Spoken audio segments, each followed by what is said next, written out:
Olá, bom dia a todos e a todas. Sejam muito bem-vindos e bem-vindas a mais uma edição do Chacoalha, uma realização do SINAPRO, Sistema Nacional das Agências de Propaganda. Esse programa que foi criado para trazer ao mercado temas relevantes, atuais e conectados ao futuro das agências. Hoje, vamos falar sobre os insights do SXSW, realizado em Austin, no Texas, e os impactos das transformações do comportamento, da mídia e do marketing no futuro das marcas e das agências. Para abrir o nosso encontro, temos aqui a alegria de contar com a presença da Ana Celina, a presidente da FENAPRO, e a Patrícia Alexandre, executiva do Sinapro São Paulo. A Patrícia, que é a nossa companheira de todos os Sinapros, ou de todos os Chacoalhas e Dica Legal, nossas lives que são quinzenais. Começo passando a palavra para a Ana Celina, para suas boas-vindas ao público. Ana, a palavra está contigo. Bom dia a todos, bom dia a todas. É muito bom começar o dia literalmente remexendo nas ideias, chacoalhando as nossas percepções.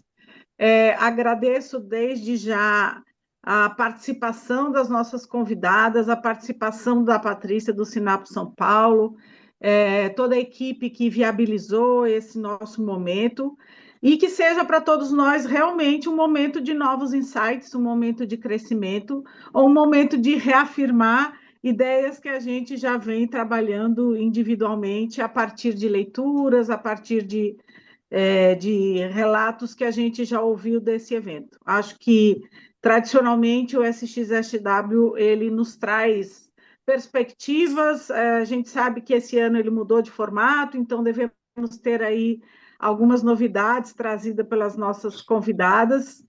Então, era isso. Vamos juntos nos chacoalhar e sermos melhores a partir de cada momento desse. É isso. Obrigado, Ana. Antes de seguirmos, registramos o nosso agradecimento à Adobe e à Paz, patrocinadoras desta edição do Chacoalha. A Adobe é referência global em criatividade, design, vídeo, conteúdo e inovação.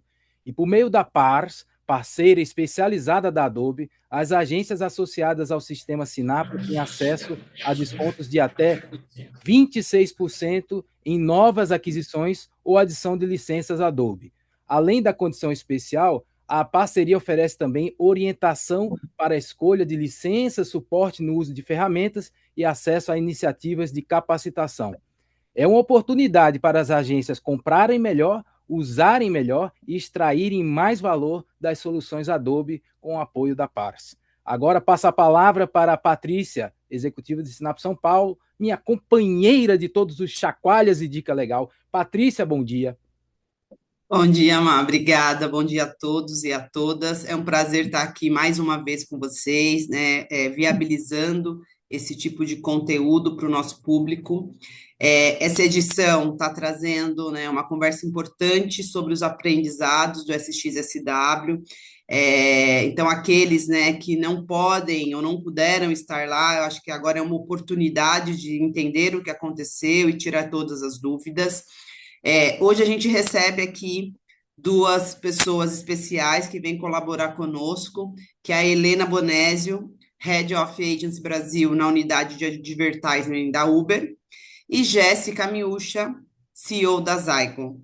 Helena e Jéssica, muito obrigada pela participação, pelo compartilhamento, por vocês estarem conosco. Espero que seja uma manhã de muito aprendizado. E agora a palavra é com vocês. Vocês conduzem e compartilhem aí o que vocês trouxeram para a gente. Obrigada. Oi, gente, bom dia a todos, a todas. Agradecer demais o convite de vocês. A gente estava aqui falando antes da apresentação começar efetivamente, que eu e a Helena estamos com essa responsabilidade de abrir o Chacoalha desse ano, né? Então a gente precisa começar com essa régua lá em cima, para que todo mundo que está aqui assistindo a gente já venha com para os próximos eventos sabendo que é um momento que vale super a pena. A gente sabe o quanto é difícil separar 1 hora e meia aí do dia para enfim, né, consumir conhecimento, mas que isso é muito importante para que a gente consiga arejar nossas cabeças e fazer o nosso trabalho de um jeito bacana, enfim, trazendo todos esses aprendizados para o nosso dia a dia. E acho que esse é o objetivo da gente aqui hoje, né? Poder contribuir para o dia a dia de quem está aqui assistindo, e de quem está nas agências, está nesse dia a dia de planejamento, de mídia, de atendimento, conversando com parceiros e com clientes. Estou com minha parceira Helena, nós estivemos juntas nessa edição do SXSW. Ela vai mostrar aí algumas coisinhas legais que a gente vivenciou no evento. Vou fazer essa abertura. é, e a ideia é realmente trazer aí um download para vocês que seja muito alinhado com o dia a dia mesmo de quem está liderando agências, enfim. Deixa eu dividir minha tela com vocês.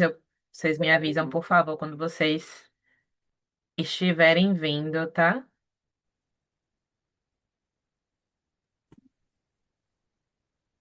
Tá carregando, vai chegar. Acho que foi. Agora sim. Foi. Então, a gente está aqui hoje para fazer esse download e, enfim, para trazer um pouco da perspectiva da Zygon e um pouco da perspectiva da Uber Advertising sobre todos os conteúdos e ensinamentos que a gente consumiu durante o evento. É bem importante a gente contextualizar, né, o que é esse evento. Eu não sei se todo mundo sabe do que se trata o SXSW, o que é esse evento.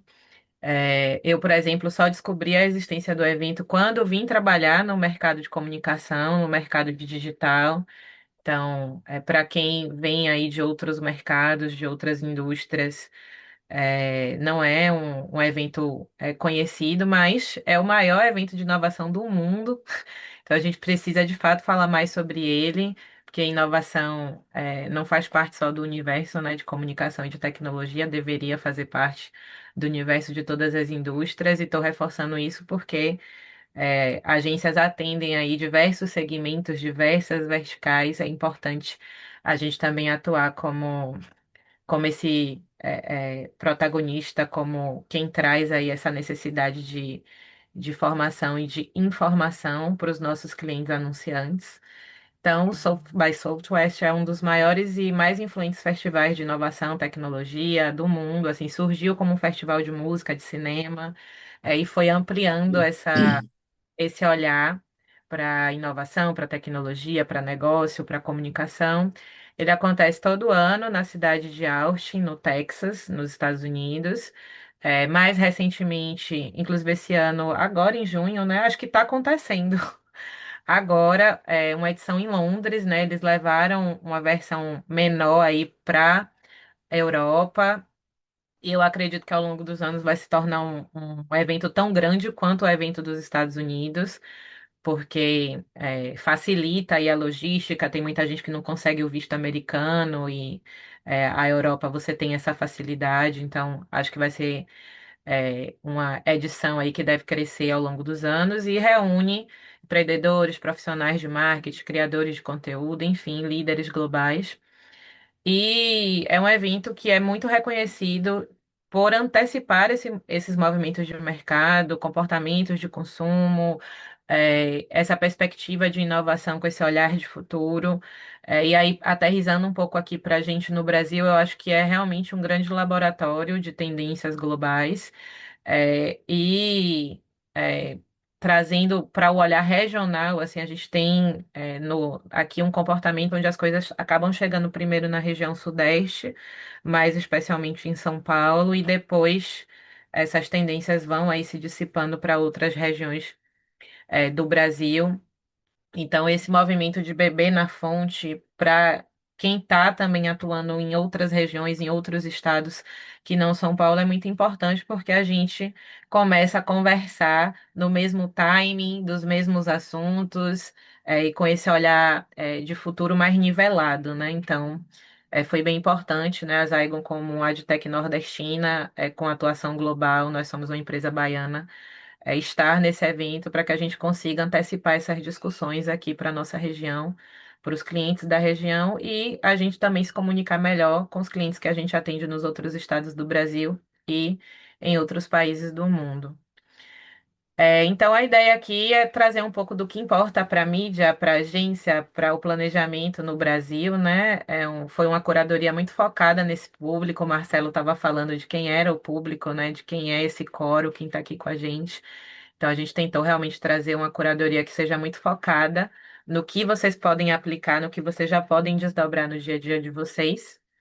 E vou passar por ela com bastante objetividade, porque a Helena vai fazer aí um aprofundamento, vai trazer como é que a gente aterriza isso, especialmente falando de novos formatos e possibilidades de comunicação. Eu sou Jéssica Miúcha, como já me apresentaram, sou CEO da Zygon. A Zygon é uma adtech baiana, nordestina, com atuação global. E a gente vai começar falando um pouco de inteligência artificial, que eu acho que tem sido, né, o grande tema aí nos últimos anos.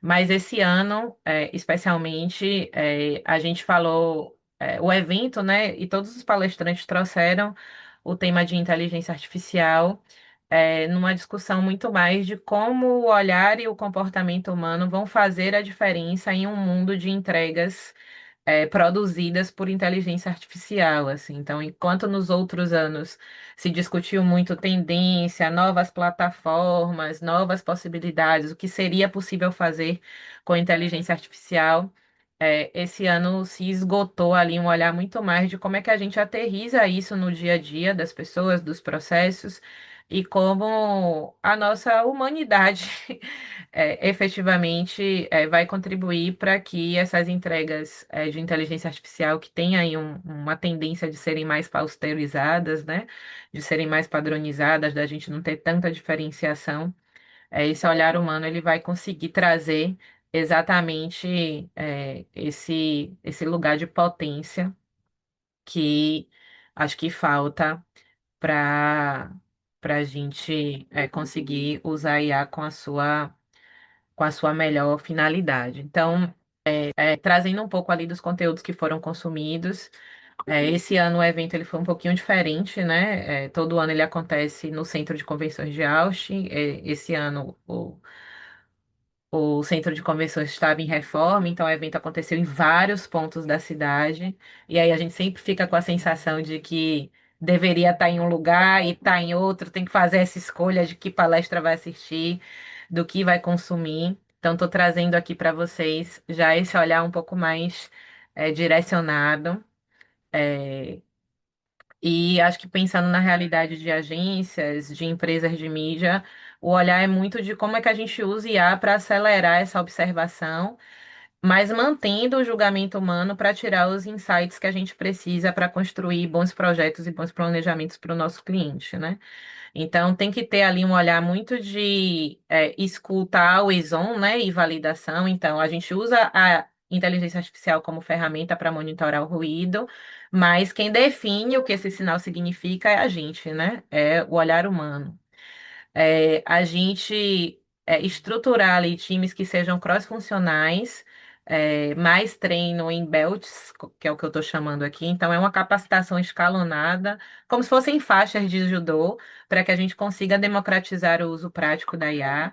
Então, acho que sair um pouco desse lugar de que cada profissional usa ali a IA que melhor acha que deve para auxiliar no seu dia a dia. Alguém acha que é melhor o GPT, alguém acha que é melhor o Gemini, alguém acha que é melhor o cloud e vai usando de acordo com a sua necessidade e, de fato, trazer ali um processo mais escalonado, como a gente traz com qualquer ferramenta. Então, se, sei lá, se tem um RP de financeiro, o analista ele usa para uma finalidade, o gerente usa para outra, e a gente vai estruturando melhor esse uso para que o processo fique mais fluido.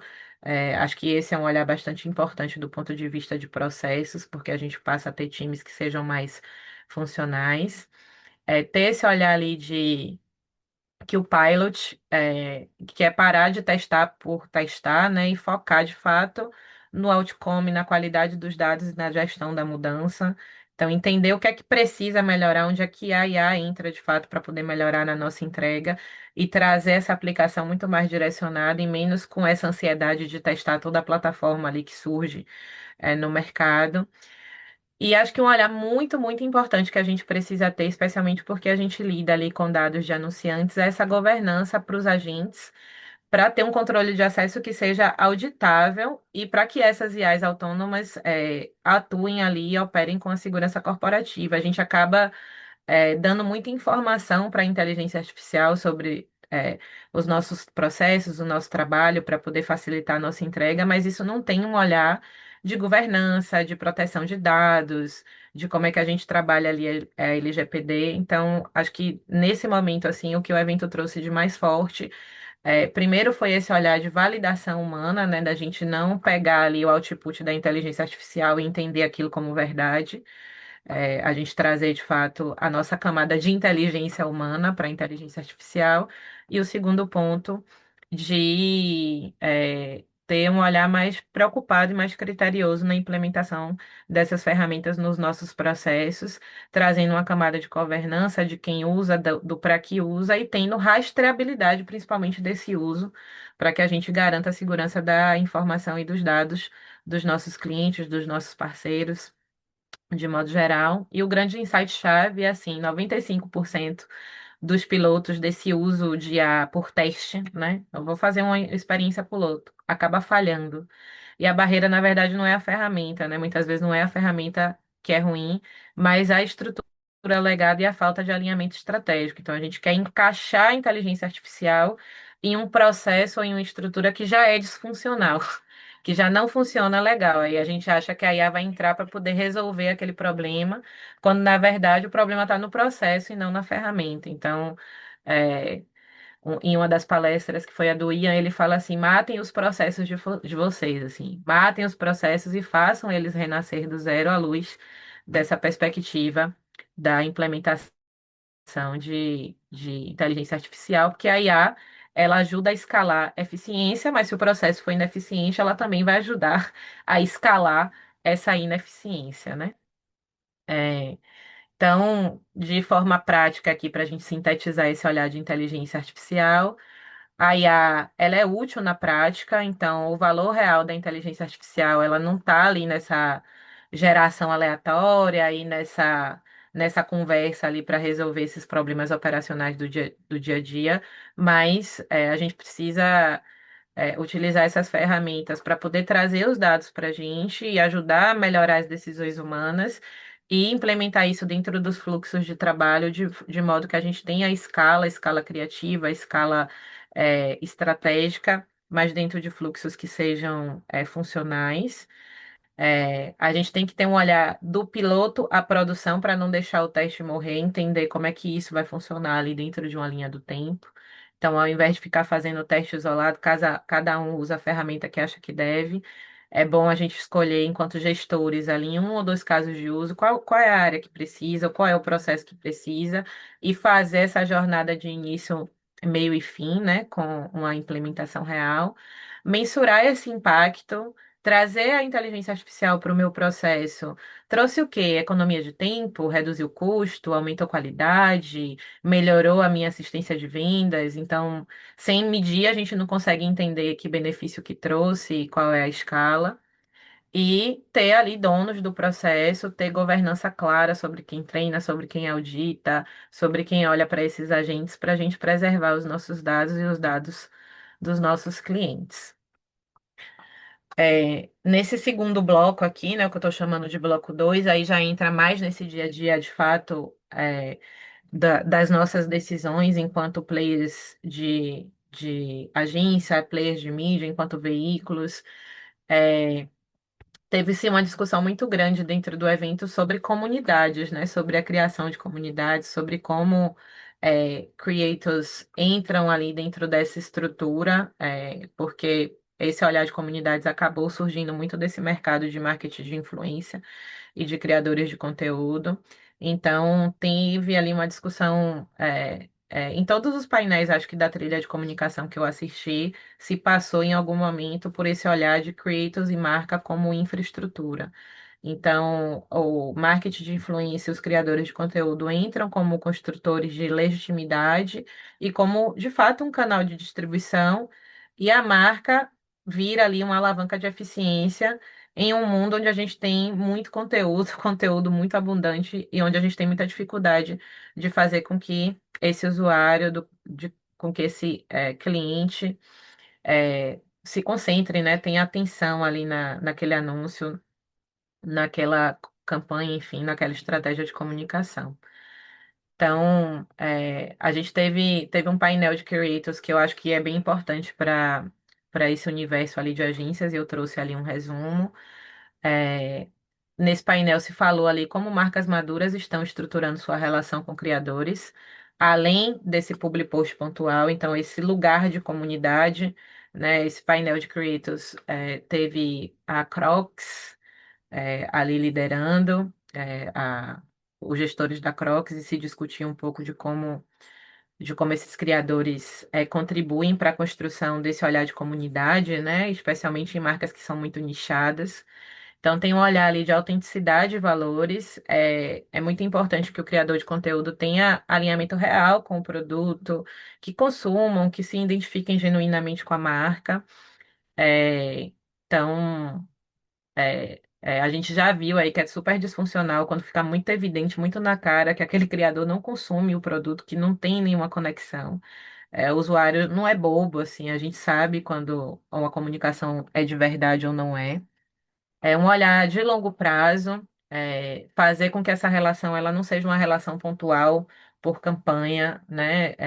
Logo quando a gente começou a utilizar o marketing de influência nos projetos, se buscava ali aquele conteúdo, aquele criador de conteúdo com muito seguidor, aquele criador de conteúdo gigante para poder fazer uma ação pontual, e se esperava que tivesse um resultado da mesma magnitude. E o que vale agora é essa construção de relação mesmo no longo prazo, ter um olhar ali de multi-touch points, de visualizar esse ecossistema de forma completa. Então, presença dessa criação integrada em múltiplos formatos. Aí entra o papel da gente, né, meu, da Zygon, da Uber, dos planejadores das agências, em pensar nesses canais, em como a gente faz com que essa estratégia ela tenha ali um olhar mais 360. E por fim, mais uma vez repetindo ali, a gente ter métricas de verdade, né? Então, não olhar só engajamento, mas focar de fato na retenção da audiência, em repetição, enquanto aquilo gerou de venda, e não olhar apenas para esses indicadores que são mais genéricos. Ainda sobre esse bloco, teve uma palestra que foi uma palestra muito relevante, eu curti demais ter assistido, que foi a palestra de Jack Conte, que é CEO da Patreon, e ele é músico, né? Antes de ser executivo, ele era músico. E aí ele falou sobre uma coisa que foi muito importante, e que eu acho que vale super pra gente em um mundo de novas tecnologias surgindo aí a cada segundo, né? Mudança não é morte, o valor migra, a gente precisa se adaptar. Então, ele fez essa ligação ali com o contexto histórico da música, né? Então, antes era o cinema mudo, depois virou o cinema falado. Quando se tinha disco e surgiu o CD, quem era apaixonado pelo disco achou que aquilo não ia funcionar, aí veio a pirataria, depois surgiu o stream, e, na verdade, todos esses movimentos, em algum momento, gerou uma baixa na indústria e depois fortaleceu a indústria, né? Então, a grande lição é: o modelo de negócio muda, mas se a conexão humana for verdadeira, que foi o que a gente falou lá no bloco de inteligência artificial, os negócios se fortalecem, né? Então, a relação direta com o seu usuário, na analogia com a música, com os fãs ali, é o, é o único ativo que é a prova de qualquer algoritmo, que é a prova de qualquer mudança tecnológica. Então, se a marca, se o anunciante constrói uma relação de fato verdadeira, um ativo de relação verdadeiro com os seus consumidores, qualquer mudança tecnológica vai fortalecer e não matar aquele negócio, né? Então, marcas, elas devem pensar com o olhar de não apenas alugar a audiência, mas de trazer essa audiência para co-criar e auxiliar, financiar esses ecossistemas onde a conexão acontece. Então, sintetizando esse bloco, a gente tem ali um olhar de infraestrutura narrativa, né? Então, creators não são apenas mídia, eles entram ali como infraestrutura de legitimidade de distribuição em um ambiente que é muito saturado. Então, quando a gente pensar em marketing de influência, pensar nessa criação de relação e também como a gente distribui do ponto de vista de canais, é, e de veículos. Marca entra como alavanca, então a marca distinta e com propósito claro, ela aumenta drasticamente a eficiência dentro do funil de conversão. Helena vai falar um pouco mais aí sobre formato e sobre esse olhar de marca mesmo, né? A gente a gente teve, né? E acho que ainda estamos em um momento do mercado muito focado em performance, em conversão, mas toda a discussão do SXSW foi por um olhar muito mais de fortalecimento de marca, de conhecimento, então da importância da gente olhar para essa eficiência de funil e não apenas para a ponta de performance. A diferença, ela vence o orçamento. Então, em um mundo onde a gente tem ali uma abundância que é muito sintética, que é muito pasteurizada, ter diferenciais e autenticidade gera muito mais resultado do que eventualmente você ter um orçamento bilionário ali para poder fazer mídia. Então, usar esse recurso com inteligência para fortalecer a marca gera muito mais resultado na ponta de venda no final do dia. E, do ponto de vista de ação imediata e para quem trabalha em agência, pensar realmente em usar o marketing de influência num lugar mais de legado e menos de ações pontuais. E para finalizar minha participação e poder passar esse gancho para Helena, acho que o último ponto, e é um ponto que se conecta muito aqui com o dia a dia da Zygon, é falar sobre atenção, né? Então, dentro do universo, especialmente da comunicação digital, né, onde você tem números que são muito grandes, impactos, impressões, visualizações, é, há uma discussão aí dentro da neurociência de comunicação que a atenção com memória é a verdadeira entrega, né? Então, como é que a gente planeja, e compra mídia e compra comunicação para que esse usuário processe a memória e não só seja uma impressão que não gere de fato valor para a marca. Então, tem ali um lugar também de contexto como parte, do valor dessa mídia. Então, no painel ali de Carmen Simon, ela falou bastante, ela que trouxe esse quadrante, né? O que é atenção? A atenção é o foco mais o processamento, que no final das contas gera ali a memória. Então, não é apenas olhar e sustentar esse processamento cognitivo, e tem ali já para quem trabalha em criação, né? Para quem está nesse lugar de criar, o cérebro ignora o que é previsível e esquece o que é simples demais. Então tem uma leitura de que, especialmente dentro do ambiente digital, a gente precisa ter um criativo que seja adequado para aquele canal, né? Que não seja, a gente não aproveite criativos do offline para poder trazer para o digital, mas que a gente produza pensando nesse canal e que sejamos ousados, né, nessa criação para poder capturar essa atenção. Então, romper padrões visuais e sensoriais para que o cérebro note aquilo que destoa do contexto imediato. O usuário dentro do digital está sempre buscando alguma coisa específica, então a mídia tem que entrar ali para poder facilitar essa descoberta, para reduzir essa fricção, projetar essas transições lógicas ali de comunicação dentro de uma complexidade que seja boa para que o usuário consiga sustentar o pensamento e olhar muito para essas métricas de atenção para poder focar nessa codificação de memória, né, que é o momento onde a marca de fato conecta com o repertório pessoal do usuário, e para isso exige contexto, né? Então é importante olhar para o contexto onde esse anúncio está aparecendo. É, Tem ali uma questão de ágil necessário, né? Então, ao invés de olhar o formato apenas pelo formato, mas olhar na atenção para escolher o formato certo.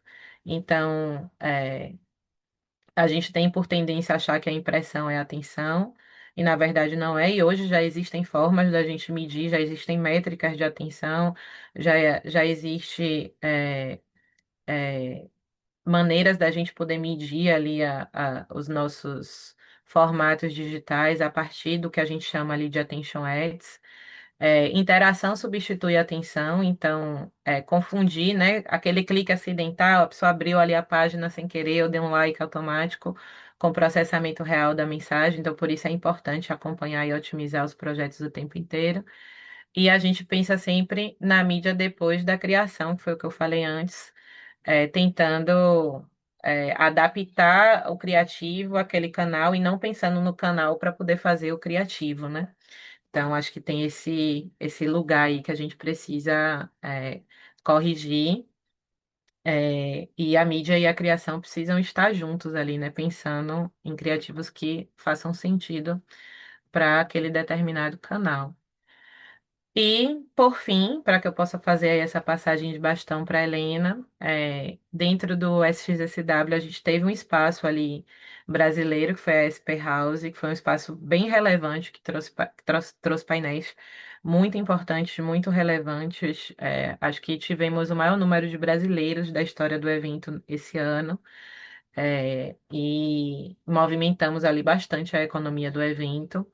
E dentro da SP House a gente teve um painel que foi bem relevante, que falou ali dessa tese até a execução, né? Como o contexto vira jornada e como essa jornada vira mídia no final do dia, né? Então, como grandes players estão usando os dados de jornada para transformar mídia em serviço e ocasião de consumo. Esse painel foi formado ali pela Uber, pela Diageo e pela Artplan. Não sei se tem alguém da Artplan aqui assistindo a gente. E a Diageo entrou ali naquele olhar de cliente, né, falando sobre como o uso de dados de mobilidade, de delivery, ajuda na construção e na previsão de ocasiões reais, celebrações, encontros, e não apenas demografia. Então ele trouxe o exemplo ali do Rock in Rio, onde até a taça do gin virou um canal de mídia, efetivamente assim, né? Dentro do olhar de agência, a Artplan falou sobre esse desafio de manter a construção de marca dentro de formatos de performance e varejo que exigem esse lugar de conversão, que foi o que eu falei antes, assim, a importância da gente manter o olhar de construção de marca, porque senão essa jornada ela não se mantém, né? Então, todo o processo ali da Diageo é pensando menos na venda das bebidas e mais na construção dessa marca, porque isso gera o desejo, então a mídia ela entra mais como sustentação ali daquela performance, e menos com a necessidade da venda efetivamente, porque a marca já está fortalecida o suficiente para o cliente procurar. E o olhar de ads ali da Uber auxilia nesse processo de uma jornada física real. Então, a mídia ela deixa de ser uma interrupção para aquele usuário, deixa de chatear o usuário. Poxa, eu estou assistindo o vídeo e me interrompeu, eu abri a página e a mídia apareceu ali no conteúdo que eu estava lendo. E vira um olhar de utilidade de fato, né? Você já está usando aquele aplicativo, você já está se movendo e entra ali como, de fato, um lugar informativo, um lugar utilitário e baseada naquele momento exato.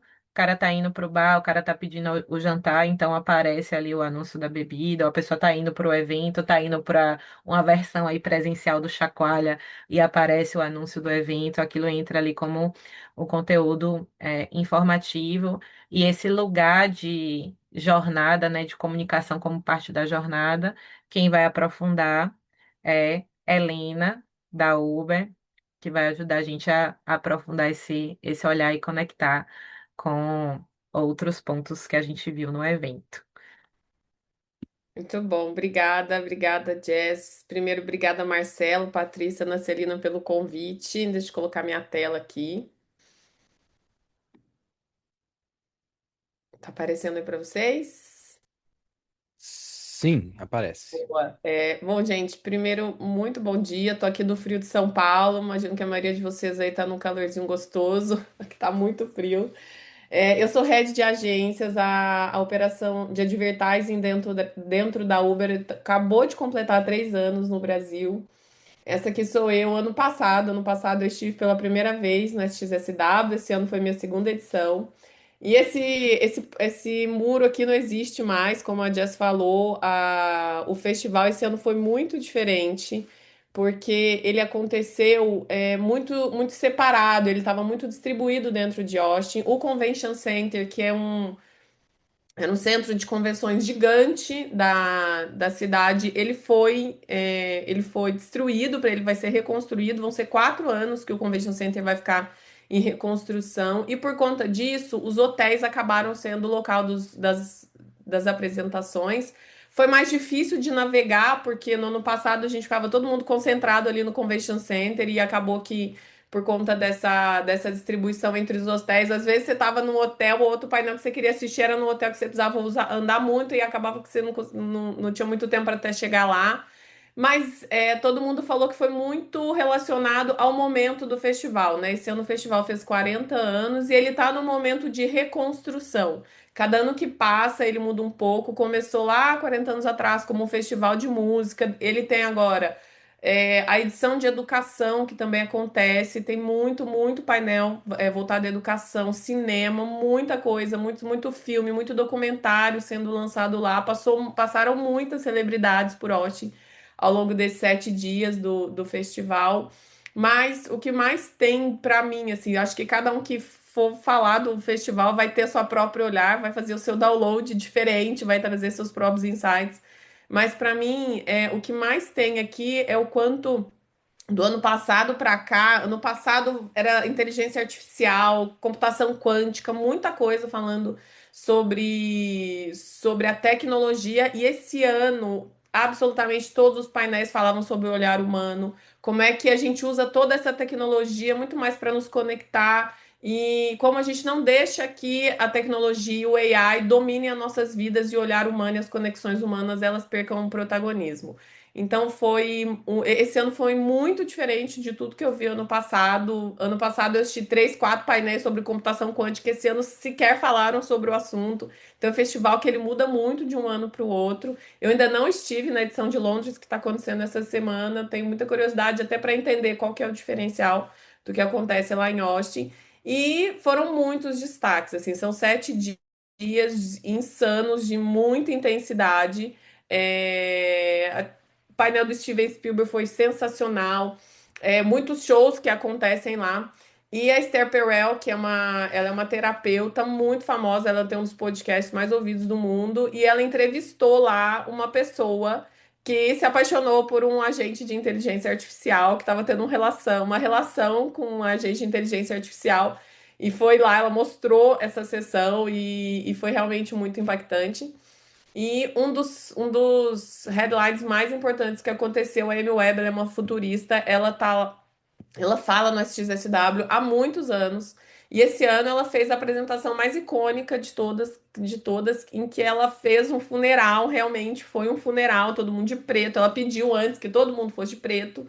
E por quê? O que que ela quis dizer? Ela matou o relatório de tendências, então todo ano a participação da Amy Webb lá era ela lançando, ela é CEO de uma empresa que cria esses relatórios futuristas, e ela enterrou o próprio relatório, né? O relatório dela do ano passado tinha mais de 1.000 páginas falando sobre as tendências, era uma coisa insana. E esse ano ela fez um funeral e enterrou o próprio relatório, falando que as tendências morreram, porque as coisas estão acontecendo de forma tão rápida que as tendências não tem mais como se sustentar por mais do que pouco tempo, poucas semanas. E agora é a era da convergência, em que o que acontece são várias tendências juntas se unindo e lançando aí o que está acontecendo no mundo. Foi icônica essa apresentação, foi uma das mais comentadas. E foi realmente muito interessante ver a própria Moeb ali enterrando o próprio relatório. A Uber está muito presente lá no festival. Essa somos eu e a Jazz dentro de um carro autônomo. Ano passado, a Uber lançou o carro autônomo lá junto com a Waymo lá em Austin. Então, muitos brasileiros e todo mundo que estava no festival conseguia andar no carro autônomo. De fato, é um carro que não tem ninguém dirigindo. Ele é a Uber feito em parceria com a Waymo. Você pede pelo aplicativo e chega um carro autônomo. Foi muito legal, gerou muito burburinho, e a UB teve essa presença muito forte no festival, exatamente por essa experiência diferenciada, né? Até botei um vídeo, eu e a Jazz aqui, vou rodar rapidinho só para vocês verem a gente lá dentro do carro e o quanto isso foi impactante para nós. Gente, carro sem motorista, carro autônomo aqui em Osh. Estamos aqui com um pouquinho de nervoso, que não tem ninguém para dirigir, o carro tá andando. Mas o que a gente falou, Jazz? É a Uber, né, gente? É a Waymo, é um Jaguar, a gente tá confiante que vai dar tudo certo. Não tem jeito de dar errado. Deu tudo certo, eu e a Dia saímos em segurança de dentro do carro. E é muito legal ver, assim, respirar a tecnologia. O festival, ele traz tudo que vai acontecer a um médio e curto prazo. E é muito legal viver isso de perto, estar ali dentro. E eu vou contar um pouquinho para vocês aqui. E aí, falando em novidade, inovação e tecnologia, eu vou contar um pouco para vocês sobre a Uber Advertising, que é essa área nova que a gente lançou há 3 anos. E ela traz muito sobre a Uber é a conexão entre a cultura e a vida real. A Uber está no Brasil, a gente veio para o Brasil na Copa de 2014, também uma Copa nova a mais acontecendo. Foi na Copa de 2014. E desde então, a Uber mudou a forma do brasileiro se movimentar, do brasileiro viver, né, a cidade, viver a sua rotina. Então, ela é uma conexão muito forte entre a cultura e a vida real. O Brasil é o maior mercado da Uber no mundo em números de usuários e número de viagens. Hoje a gente tem 46,4 milhões de usuários ativos que usam a plataforma pelo menos uma vez a cada 3 meses. E 138 milhões de brasileiros já usaram a plataforma pelo menos uma vez. Isso significa mais de 90% da população adulta brasileira. Então é um mercado muito importante para o nosso negócio. A Uber é a quinta marca mais amada pelos brasileiros e a gente vem muito consistente nesse ranking, mostrando o quanto o brasileiro abraçou a Uber, abraçou o serviço que a gente oferece e facilitou a vida de muita gente, né? É o sexto app com maior presença na tela dos celulares dos brasileiros. E há 3 anos a gente chegou para reinventar a publicidade. A gente lançou, a princípio a gente começou a operação aqui em São Paulo, aí no Nordeste a Zygon é o nosso parceiro, que nos representa para as agências e os anunciantes locais. A Jéssica e o time dela estão nos apoiando nessa expansão, até porque Norte e Nordeste são regiões muito fortes para Uber, principalmente quando a gente fala de Uber Moto. Tem uma capilaridade gigante, a gente está basicamente em todos os estados do país. E isso é muito legal e a Zygon tem nos apoiado na expansão da operação de advertising aí para a região de vocês. Os nossos anúncios, eles foram organicamente construídos para não atrapalhar a experiência, né? A Jéssica falou muito sobre atenção e o nosso principal asset aqui, o que a gente tem de mais diferenciado é a atenção que a gente consegue captar do usuário. E o Will trabalha comigo, tá aqui online, inclusive ele sempre fala que desde que a gente lançou anúncio dentro do aplicativo, a gente nunca ouviu ninguém dizer que parou de usar o aplicativo por falta de uma experiência agradável, né? Então, os anúncios foram pensados muito organicamente para não interromper, mas participar dessa jornada. Né? Não importa onde eles estão, a gente sempre chega no momento certo, porque a gente sabe onde as pessoas estão indo, a gente sabe de onde elas estão vindo, a gente sabe qual é aquele momento, né? A Jess comentou sobre o painel da Diageo, então para uma marca de bebida, a gente sabe que aquela pessoa está indo para o bar, está indo para o restaurante, né? Então a gente consegue conectar as marcas com os usuários num contexto muito assertivo, e eu vou contar para vocês aqui como a gente consegue fazer isso.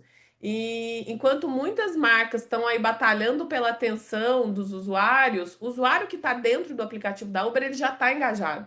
Né? Enquanto ele abre o aplicativo, está aguardando a confirmação da viagem, ou está esperando o motorista chegar, ou confirmar né, o tempo de chegada, olhando ali no mapa, o usuário já está prestando atenção no nosso aplicativo, então a gente já tem uma audiência muito engajada. O que a gente faz aqui é dar para as marcas a possibilidade de se inserir dentro do aplicativo em um momento em que ele já está ali prestando atenção.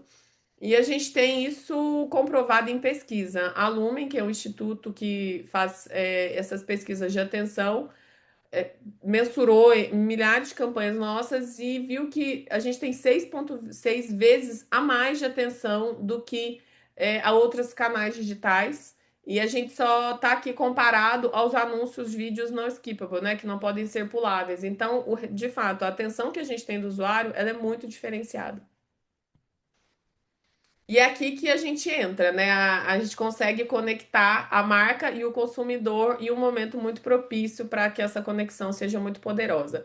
E a gente unifica tecnologia e criatividade em um só lugar. Eu vou mostrar aqui para vocês alguns dos formatos que a gente tem, mas a gente consegue desde um anúncio, um vídeo dentro do aplicativo, até uma experiência de AR, em que a gente traz o usuário para uma experiência super diferenciada, tecnológica, de alto engajamento, que eu vou entrar aqui um pouco no detalhe para vocês. Esse é o nosso formato principal, que é o Journey Ad. E por que que a gente chama ele de Journey? A gente vende a viagem completa, né? Então, do momento que você pede uma viagem até você entrar e a viagem começar, são 3 etapas que são exclusivas de um único anunciante. Então, a gente diz que ela é 100% share of voice, porque você compra a viagem, você tem 3 entregas da sua peça em um ambiente de super atenção, totalmente seguro, brand safe, ainda mais agora, nessa etapa que a gente vai entrar de eleição. Aqui dentro da nossa plataforma, você tem um ambiente totalmente seguro para colocar sua marca, sem a preocupação em qual é o conteúdo que você está se associando. E é uma audiência 100% logada, não tem bot.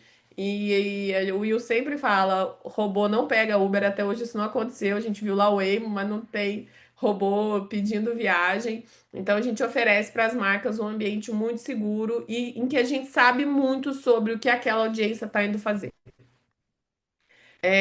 Os nossos anúncios playables, então, como eu comentei, a gente tem formatos de AR, de gamificação, que faz com que as audiências consigam se engajar ainda mais com as marcas de vocês. Esse primeiro aqui, esse carequinha é o Edu, ele é do nosso time. Esse é um case que a gente fez com a Netflix, em que a gente desenvolveu um jogo para o lançamento do Round Six aqui no Brasil, e é um jogo que foi uma experiência super alinhada com o lançamento dessa série e usuário, e depois no final ele assistiu o trailer. Aqui do lado direito é um caso que uma campanha que a gente fez com Pepsi, com uma campanha específica de Ruffles. Eles eram patrocinadores do NBA House, inclusive vai acontecer agora de novo aqui em São Paulo. E todo mundo que estava indo pro NBA House era impactado por essa campanha. E eles ia jogando ali um joguinho de basquete, já entrando no mood ali do evento que eles estavam indo assistir. Outro formato que tem feito muito sucesso, a gente lançou aqui no Brasil com o Nubank, que é o formato de ride offer, que é a marca dando um benefício, dando um voucher de Uber para o usuário. Nesse caso específico de Nubank, eles queriam dar voucher de Uber apenas para os clientes ultravioleta. E como nós temos o cartão cadastrado na plataforma, a gente consegue saber exatamente quem é um cliente Nubank ultravioleta. Então, é uma segmentação extremamente assertiva. E depois dessa aqui, a gente já conseguiu rodar milhares de campanhas das marcas oferecendo esse goodwill para os clientes, para os usuários, usando os vouchers de Uber.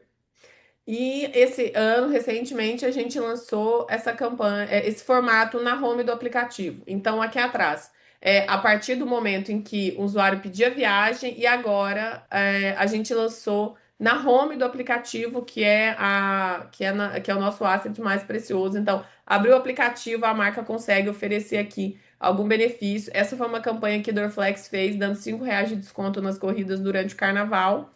O usuário ele resgata e depois a campanha do Journey Ad aparece aqui também. Então, é toda uma jornada trazendo esse benefício para o usuário dentro do aplicativo. A gente recentemente lançou também o formato de PMP, né, que para rodar em programática. A gente roda no geral direto ou via plataformas programáticas, mas agora a gente lançou o PMP. O PMP, por enquanto, entrega só depois que a viagem começa, mas aqui a gente consegue fazer uma negociação com um CPM mais rentável e trazer resultados muito, muito relevantes. O que a gente vê aqui é um tempo de exposição da campanha dentro de uma viagem de quase 2 minutos e um CTR de quase 2%, que para uma entrega, que é uma entrega de awareness ali no topo do funil, ela é super relevante. E recentemente a gente também lançou a customização aqui do carrinho do nosso mapa, que a gente chama de Journey Takeover. A gente lançou, o primeiro feito globalmente foi Coca-Cola e lançamos recentemente aqui no Brasil a primeira marca que fez, a gente fez com os Cheetos no Carnaval. Então todo mundo que pegava o Uber em várias praças do Brasil, o carrinho aqui do mapa era o Cheetos com a máscara de carnaval, o que faz com que essa experiência, né, dentro do aplicativo seja ainda mais amplificada. E falando de possibilidades de segmentação, como eu disse, a gente conhece os nossos usuários de forma muito única, muito exclusiva, porque a gente sabe onde as pessoas vão. Então, mais do que entender do que ela gosta, do que ela segue numa rede social, às vezes o usuário ele segue, ele curte páginas de produtos que ele jamais vai conseguir comprar porque são produtos aspiracionais. Aqui a gente sabe onde as pessoas vão e por isso a gente tem muita noção do poder de compra dessas pessoas. Então, só comentando como a gente consegue fazer isso, a gente tem a segmentação contextual e comportamental. A contextual é naquele momento, naquela viagem. Então, que tipo de restaurante essa pessoa está indo? Ela está indo para uma estação de metrô, ela está indo para um ponto de ônibus, ela está indo para um shopping. Que tipo de shopping é? Né? É um shopping mais de luxo? É um shopping menos? Ou tá indo para uma universidade? A gente sabe, é uma universidade que quer fazer campanha para estudante, a gente sabe quem tá indo para cursinho. Então, assim, a gente tem muitas, como eu disse, são 46 milhões de usuários mensais, a gente sabe absolutamente tudo sobre o ir e vir dessas pessoas, isso nos dá muita informação sobre o potencial de consumo delas.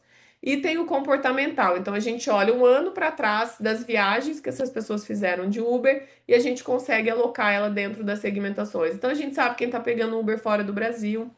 Eu vou mostrar aqui um pouco mais, né? Então, o ir e vir das pessoas diz muito sobre elas. Então, a gente sabe qual é o modelo do aparelho. Então, uma marca de celular que quer falar com alguém que está no momento de trocar um celular, a gente sabe qual é o modelo do aparelho, qual foi a última vez que ele atualizou o aparelho, qual é o método de pagamento, se está pagando via Pix, se está pagando via um cartão de crédito Black ou não, um cartão de crédito Nubank, ultravioleta, né? Qual é o tipo de conta, onde essa pessoa tá, a gente tem o endereço da casa. Então, tá indo para casa? Então, uma marca de streaming quer falar com a pessoa que tá indo para casa para poder incentivar ela a assistir uma série que tá lançando.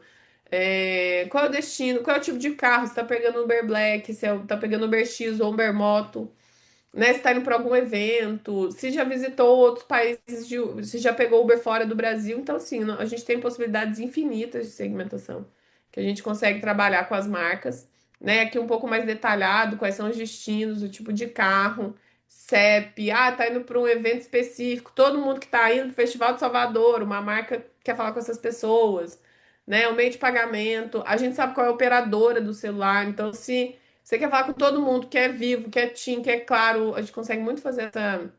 E essas segmentações, elas não são excludentes, elas se complementam, a gente pode trabalhá-las de forma complementar juntas para fazer com que a gente tenha segmentações ainda mais assertivas. E a gente também faz os takeovers de eventos, então, uma determinada marca é patrocinadora de um festival agora, né? A gente tem São João, a gente vendeu vários pacotes para as festividades de São João aí na região de vocês.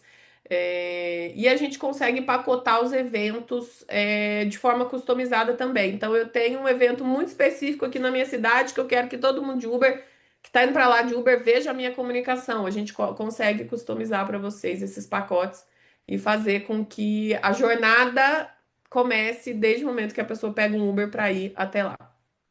E os takeovers, a marca que quer fazer uma campanha, quer gerar alto impacto num período curto de tempo, a gente consegue fazer com que todo mundo pegando Uber em determinado dia, ou determinado horário, ou determinada cidade, façam isso. Então, eu quero falar com absolutamente todo mundo pegando Uber hoje em Fortaleza. A gente consegue entregar para a marca essa possibilidade, né? Quando a gente fala de uma diária.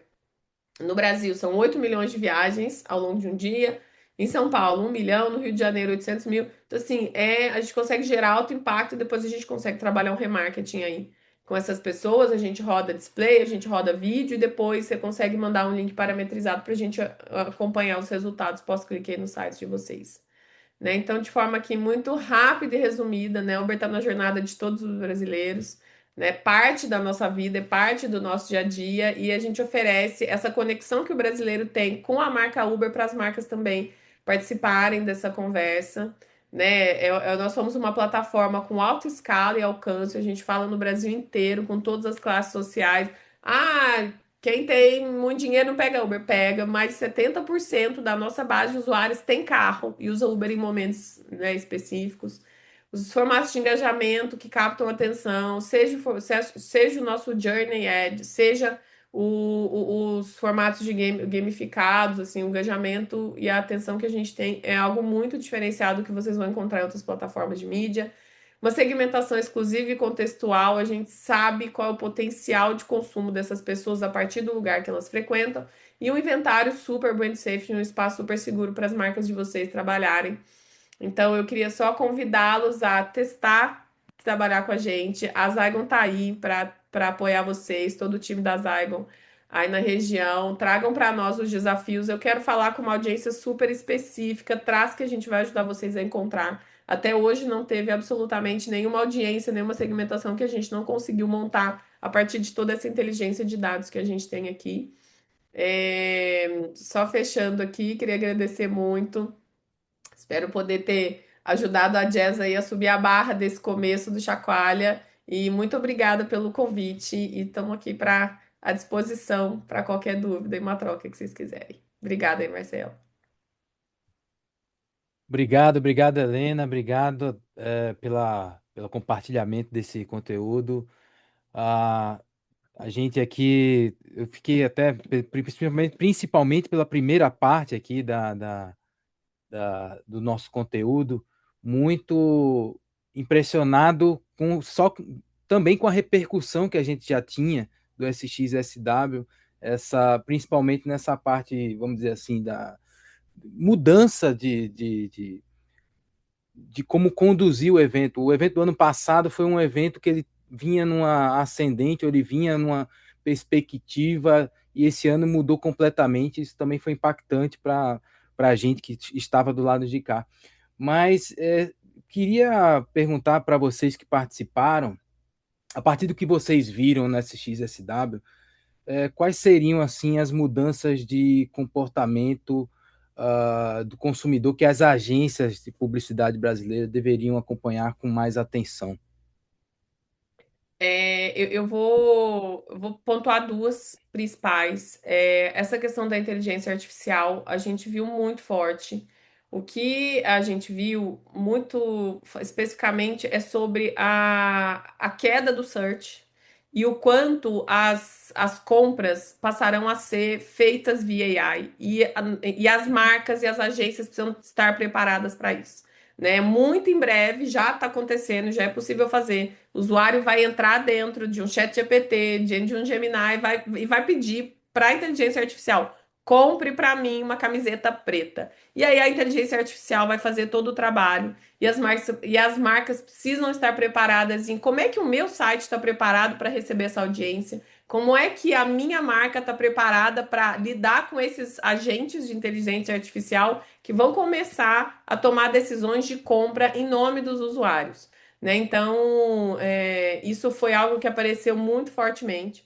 Né? O quanto acabou entrar lá no search e encontrar um determinado produto, mas o quanto a inteligência artificial vai fazer parte de uma jornada de compra, se as marcas não estiverem preparadas, elas vão perder negócios.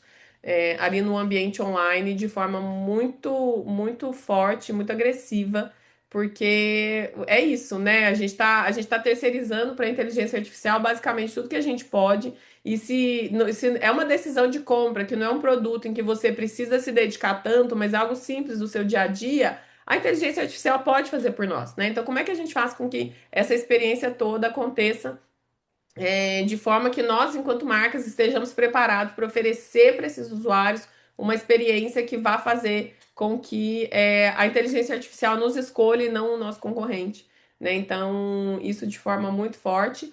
E do ponto do comportamento do consumidor é isso, né? O quanto as conexões humanas elas estão sendo cada dia mais importantes. E sim, tem uma parte dessa jornada de consumo que ela vai ser dominada pela inteligência artificial, mas tem uma outra parte das relações comerciais e dentro das agências e dos negócios que ela ainda não vai conseguir substituir, e a gente precisa estar muito preparado para poder fazer essa diferença e entregar aquilo que a gente tem de melhor dentro desses dois olhares, né? O que a AI consegue fazer e do outro lado humano, o que ela não consegue fazer por nós. Jéssica, quer dar uma palavrinha sobre esse tema? Quero sim, gostaria de complementar. Acho que além desse ponto, ou melhor, adicional a esse ponto, né, que a Helena colocou, é, como eu disse ali, né, no, no primeiro bloco da nossa apresentação, teve uma perspectiva muito grande sobre esse olhar de comportamento e de construção de comunidades dentro de todas as discussões do evento, né? Helena mencionou a palestra de Amy Webb, que para mim também foi a melhor de todo o evento, e esse olhar de convergência. É, eu falei ali também sobre a palestra de Jack Conte, a própria. Foi quase uma entrevista, na verdade, o painel ali com Steven Spielberg. Falou-se o tempo inteiro sobre esse lugar da decisão humana, do comportamento humano e da construção de comunidades. Então, quando a gente pensa em um mundo que vai ser num futuro muito próximo, onde a gente delega, inclusive, uma decisão de compra para uma inteligência artificial, a inteligência artificial ela é alimentada com base naquilo que a gente entrega para ela, especialmente as generativas, as que a gente dialoga, né? O GPT, o Gemini, a gente conta a nossa trajetória, a gente vai dando informações. Então, toda a resposta que a SA nos traz é uma resposta muito condicionada por aquilo que a gente entrega para ela. Então, quanto mais informação a inteligência artificial recebe da gente, mais ela devolve dentro de um universo daquilo que a gente gostaria de escutar, né? De receber de volta. E essa decisão de compra e essa decisão de consumo vai ser uma decisão muito pautada nesses insumos que a gente entrega. Então, tem um desafio aí de marca, que é esse desafio de estar dentro dessa jornada de decisão do usuário, de fazer parte da comunidade desse usuário, de o usuário entender essa marca como do meu grupo, né? É do meu grupinho, é a marca que eu gosto, é o produto que eu consumo para que nessa delegação da decisão de compra, na delegação da escolha, às vezes nem da compra, me sugira, eu vou para um evento tal, gostaria de o dress code é tal roupa, me sugira que tipo de roupa eu devo usar.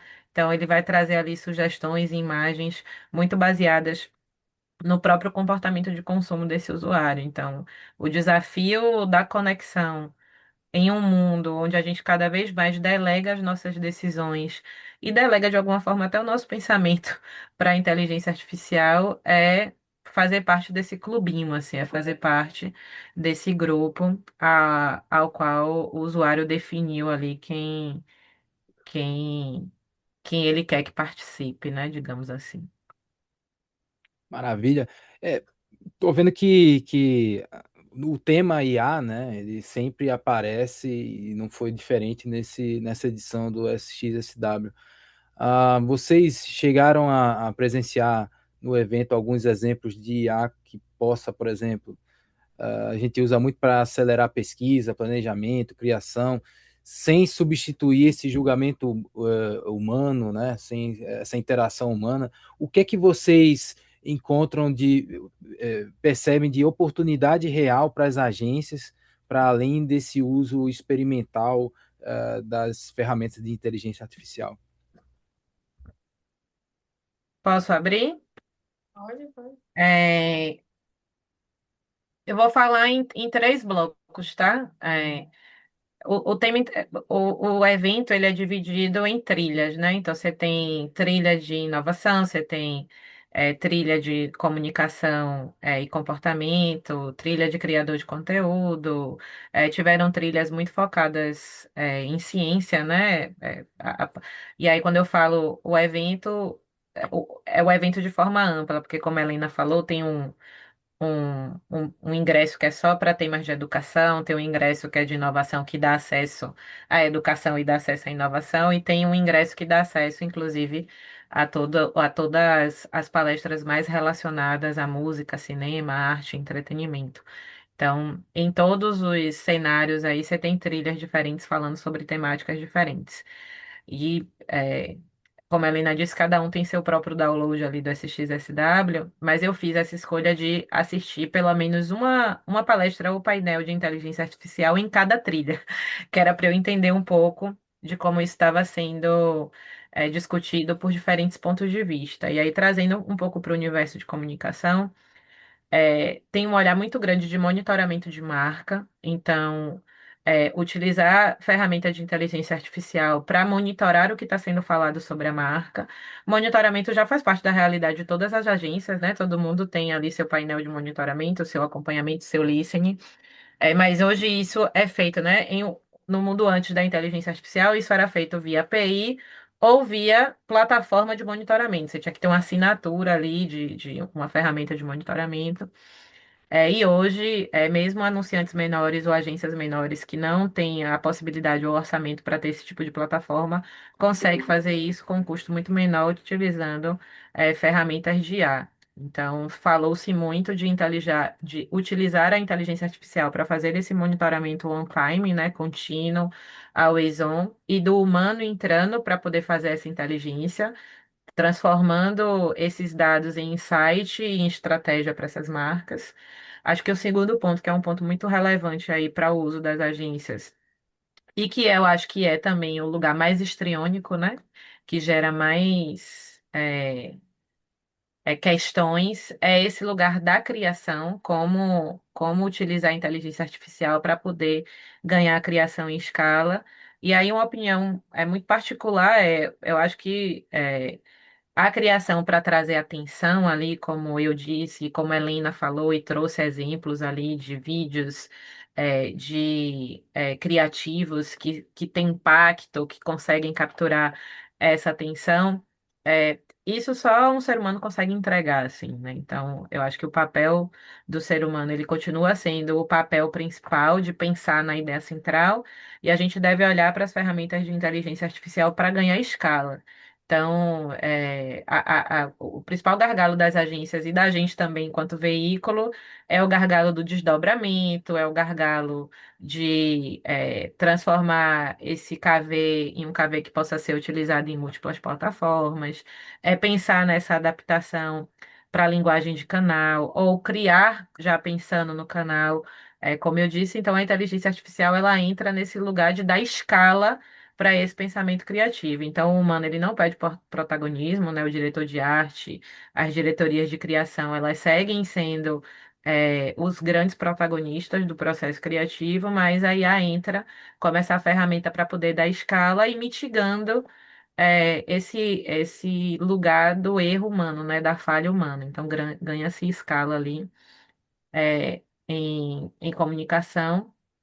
E um terceiro e último ponto que eu acho que é relevante aí para as agências, mas eu acho que vai ser mais palatável, né, que vai aterrissar melhor num futuro mais próximo, é esse lugar da inteligência artificial para poder auxiliar nesse processo de convergência, como a Amy trouxe, assim. Então, as tendências estão todas à mão, né? O tempo inteiro surgem novas tendências, o tempo inteiro alguém lança um relatório, um e-book, um, alguma coisa para a gente baixar, né? Toda hora a gente tem aí esses insumos e essas entregas. E especialmente para a gente que está numa cadeira de gestão e falando também muito particularmente, é muito difícil você conseguir entender, legal, esse conteúdo é legal, esse outro conteúdo é legal, esse canal é legal, essa plataforma é legal, mas como é que eu uso isso? Como é que que eu organizo isso dentro do meu dia a dia? Então a IA entra também nesse lugar de ajudar a gente a fazer essa leitura dos pontos de convergência e de interseção entre essas diferentes tendências, esses diferentes conteúdos.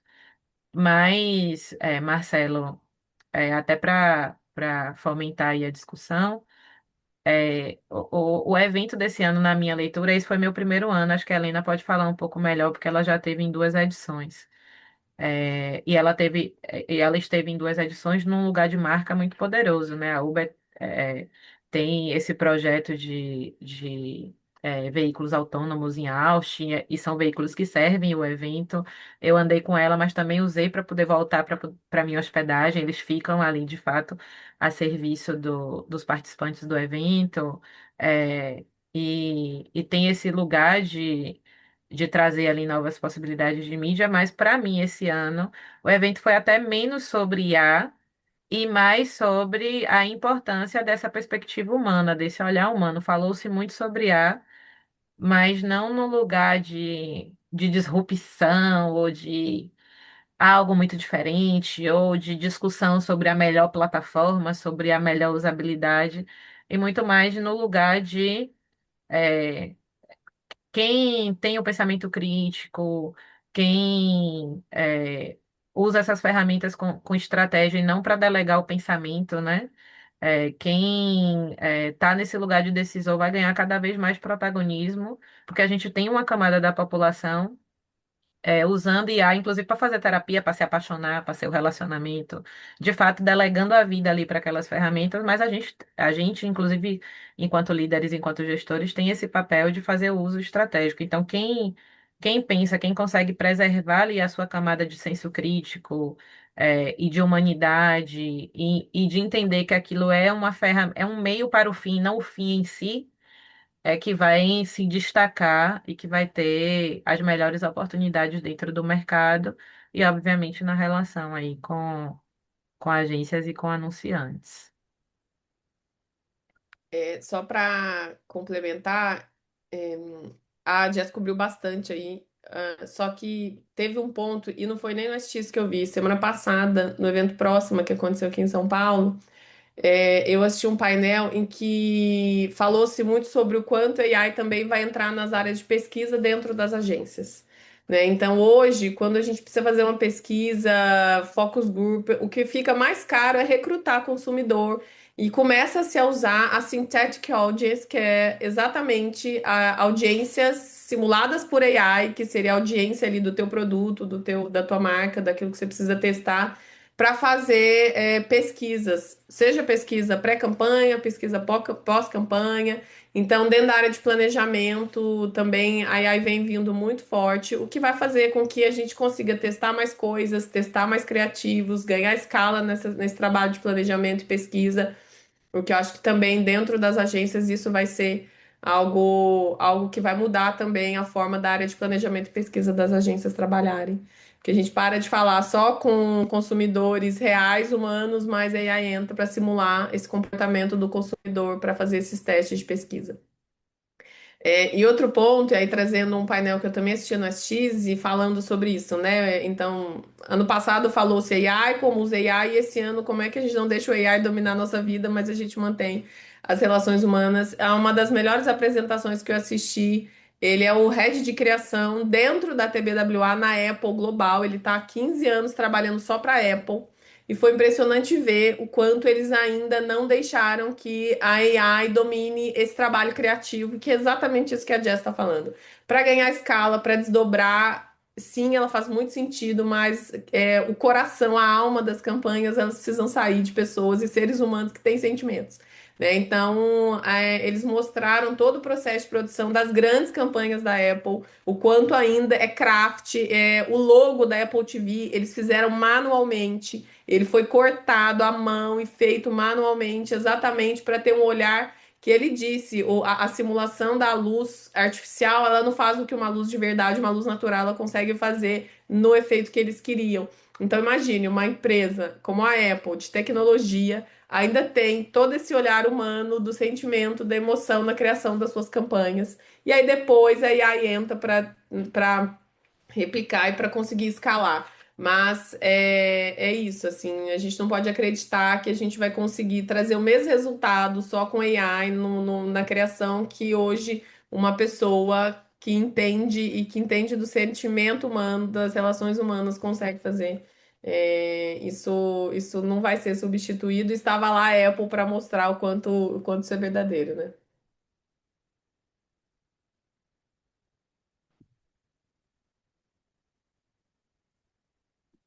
Marcelo, não estou te ouvindo. É, Opa, agora sim, estão ouvindo aqui, certo? agora sim. Sim, vocês também trouxeram a questão de creators. O que é que o SXSW mostrou aí sobre o olhar que as agências ou que os anunciantes devem ter sobre a escolha de creators na construção de marca, né? Quer falar, Jess? Você tinha um Posso tópico. abrir, sim. Eu vou mencionar aí um painel, que eu acho que inclusive foi o painel que serviu ali de base para esse bloco, que foi um painel com três criadores de conteúdo que criaram as suas marcas a partir da relação com a sua audiência. Assim, eles não eram empresas, não tinham marcas, e essas marcas surgiram a partir dessa construção dessa comunidade. Então, uma dessas marcas é uma marca de azeite, Gaza. Depois vocês pesquisam, acho que não tem no Brasil.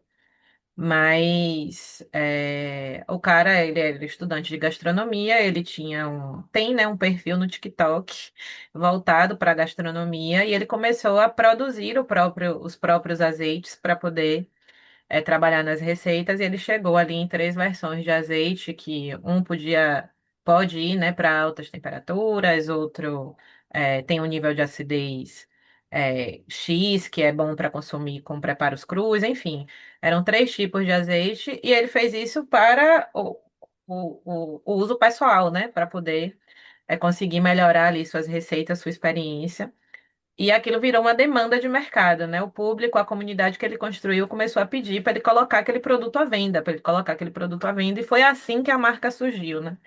Então, e aí virou uma grande marca, um grande projeto, e passados aí alguns anos, acho que as três marcas eram marcas que tinham menos ou aproximadamente 5 anos de mercado, se tornou-se uma marca bilionária, assim, né? Uma marca muito bem avaliada, e aí eu estou falando de valor de marca, né? E não de produto. Então, tem um universo aí dentro desse olhar de creator que conversa com esse lugar de construção de comunidade, porque a comunidade ela compra quando ela de fato acredita que aquele influenciador, aquele criador de conteúdo tem uma relação direta com aquele produto. Então, acho que o principal insight e a principal leitura estratégica para quem está na cadeira de planejador aí das agências, para quem está nessa decisão aí de quais canais e quais estratégias serão utilizadas em uma campanha, é, no momento ali de construir esse mapa de influenciadores, é, não não ter um olhar simplista só de olhar para os grandes criadores de conteúdo. Assim, os grandes criadores de conteúdo, eles continuam sendo relevantes, porque numa estratégia onde você quer dar tiro de canhão, né, onde você quer falar com uma audiência muito grande, o grande criador de conteúdo, ele de fato tem um papel relevante nisso. Mas cada vez mais a gente discute esse olhar de comunicação continuada, de always on, de construção de marca, né? Se você faz a estratégia de comunicação de forma muito pontual, ela vai ter um resultado, mas ela não tem efetividade ao longo do tempo. Então, a construção desse lugar de ter uma comunicação continuada, de comunicar sempre, leva a uma decisão de relação com os criadores de conteúdo que precisa também ser continuada. Então, a estratégia de influenciador, ela não pode ser pensada só no lugar do pico, né? Só em campanhas de pico, ou só em momentos estratégicos, mas como se insere essa estratégia dentro da jornada ali de comunicação daquela marca, de modo que o usuário, o comprador, o consumidor ali do seu produto ou do seu serviço, consiga dizer, não, ó, aquela pessoa de fato tem uma relação com a marca, aquela pessoa que eu sigo, não, consome sim, você defende, usa. Eu vejo, não é só quando tem a campanha, né? No dia a dia ali da, do que aquele criador posta, né, para o usuário, você vê aquele produto ou aquele serviço inserido. Então, quando surge uma campanha de pico, não gera estranheza naquela comunidade. Pô, nunca falou disso e agora está falando. É, acho que tem essa decisão, assim, de ter um olhar. E aí, acho que a leitura de monitoramento ela pode fazer muito sentido para isso, né? Não monitorar só a marca, mas monitorar essa comunidade de influenciador para entender quem de fato dialoga com o seu anunciante, né? Com aquele cliente anunciante que a agência atende. Não, acho que a Jess cobriu bem. É sobre criar conexões reais entre o creator que você escolhe para sua marca com aquele produto, né? As pessoas elas conseguem entender quando a coisa é verdadeira, quando aquela pessoa que está falando do seu produto, ela realmente acredita no que ela está dizendo. e o usuário ele é muito atento, né, sobre todas essas conexões, sobre a emoção que aquela comunicação gera, e sem dúvida esse é o maior aprendizado, né, de tudo isso, né, exatamente sobre essa conexão que faz com que as marcas elas consigam se destacar nesse ambiente de creators, mas quando a coisa é verdadeira e quando ela não é forçada, né? Vocês trouxeram aqui muita coisa, muito insight, né, para que as agências possam aí sair se posicionarem menos como executoras e mais como parceiras estratégicas dos clientes, como elas de fato são, no Brasil todo. E são aprendizados que as agências aqui podem aplicar imediatamente em seus planejamentos de mídia, comunicação, mas para fechar, se uma agência brasileira tivesse que sair desta live hoje aqui, desse Chacoalha, com 3 prioridades práticas a partir desses aprendizados, quais seriam? Valendo! Posso começar? Vou dizer uma. Sobre isso que eu falei na sua primeira pergunta, estejam preparadas para atuar nesse mundo em que muito em breve boa parte das compras online serão feitas por agentes AI. Né? Como é que é o teu ecossistema de marca no ambiente digital está preparado para isso, para receber esses usuários que estão delegando suas decisões de compra para para inteligência artificial. A segunda é sobre o entendimento dessa evolução dessa audiência, né, dessa geração, onde é que eles estão, como é que eles estão se portando, né? A gente tem que lembrar que a geração Z cresceu, estão fazendo 30 anos, como é que a gente está acompanhando a evolução dessas gerações e sobre esse ponto de conexão e valorização dos relacionamentos em absolutamente todas as decisões que as agências fazem e propõem para as marcas e seus clientes.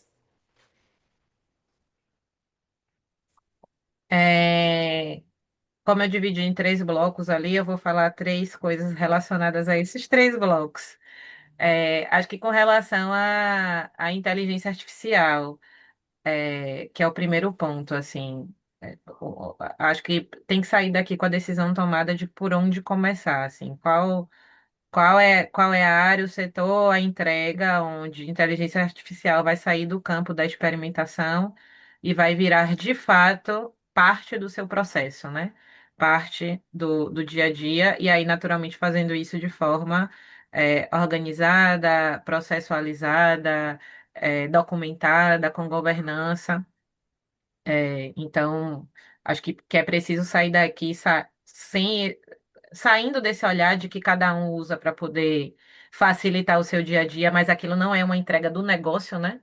Não faz parte do fluxo da agência, não faz parte do fluxo do anunciante ou do veículo. Esse olhar de implementação enquanto empresa e não do uso pessoal, né? E não do uso da pessoa. Acho que o segundo ponto aí relacionado à criação, a monitoramento, é, se isso não for feito, ou se for feito apenas sobre demanda de marca, né? Às vezes ali na relação com a agência, na negociação com o anunciante, tem ali a previsão de monitoramento, aí faz porque faz parte da negociação, mas para o anunciante que não contratou aquilo não é feito. Pensar nesse lugar de monitoramento, tanto do que se fala da marca, como dessa comunidade de criador de conteúdo como parte da entrega estratégica da agência, independente da demanda do cliente anunciante. Então, a agência precisa fazer isso para ela conseguir entregar uma estratégia melhor, um planejamento melhor, um desenho de comunicação estratégico de comunicação melhor. Então, implementar aí monitoramento always on nos seus processos, tanto para a marca quanto para novidades em termos de veículo de mídia e para criadores de conteúdo. E acho que por último, inserir aí nos seus planos de mídia, aí olhando já mais para o operacional, canais e indicadores onde se possa avaliar contexto e atenção desse usuário. Então, sair um pouco do olhar de big numbers, assim, e inserir aí nesses planos de mídia métricas reais de atenção, e de contexto, né? Tanto métricas quanto formatos e as escolhas de canais que sejam mais voltadas para esse lugar de atenção do usuário e menos para os grandes números. Então, seriam essas as 3 dicas que eu deixaria aí para aplicação prática das agências com base no que a gente viu no evento. Bem, eu acho que é isso. Não temos perguntas aqui, eu já extraí algumas, né? Não sou tão bom assim, as pessoas vão me mandando no meu privado aqui, eu vou compartilhando. E eu agradeço a participação de todos e todas as agências associadas a mais uma edição do Chacoalha. Muito obrigado a Helena, muito obrigado a Jéssica pelos insights compartilhados aqui e também aos nossos patrocinadores. Helena e Jéssica, uma última palavrinha. Não, só Gente, queria agradecer mais uma vez o convite, o espaço. Para a gente poder trazer um pouco do que a gente viu no evento, poder trazer também o olhar aí de uma nova plataforma que chega no Brasil há pouco tempo, mas que está muito já conectada com tudo que a gente consumiu aí de insights dentro desse evento. Então a gente está muito, muito feliz com o espaço. Espero que todo mundo saia daqui com o conhecimento é, assentado para que possa aplicar aí no seu dia a dia e, enfim, me coloco à disposição também para quem quiser perguntar depois, falar depois, mandar uma mensagem, mandar um e-mail. Podem entrar em contato com o pessoal da FENAPRO. Estou super à disposição para quem quiser trocar uma ideia, tá bom? também queria só agradecer o espaço, foi um prazer estar aqui. Obrigada, Jess, aí, pela parceria. Obrigada, pessoal. Bom dia.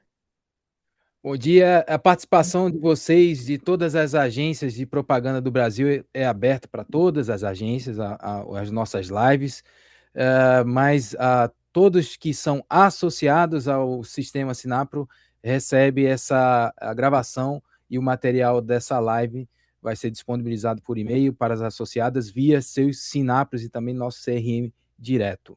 Então, se você não recebeu até a semana que vem aí, procura teu Sinapro, e também se você tiver alguma dúvida ou mesmo quiser o contato aí da Ellen ou da Jéssica, entre em contato com o Sinapro, entre em contato conosco. Por fim, né, eu quero agradecer especialmente aos patrocinadores desta edição, a Adobe e Pars, pelo apoio ao Chacoalha, ao Dica Legal e a contribuírem para trazer um conteúdo de valor às agências do sistema como um todo. A participação de vocês aí do outro lado da telinha fortalece ainda mais as nossas iniciativas como essa do Chacoalha. Muito obrigado a todos e até a próxima edição. Até, tchau, tchau.